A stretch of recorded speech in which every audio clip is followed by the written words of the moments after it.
Let's see how to format USB drive with your MacBook. This is your USB drive.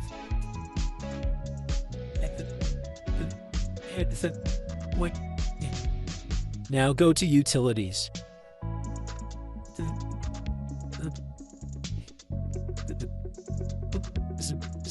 Now open Disk Utility.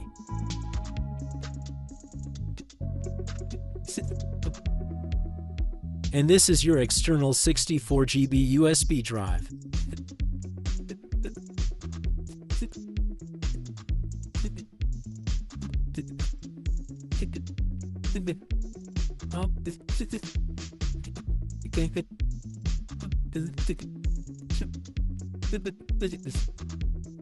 Now the external pen drive is formatted.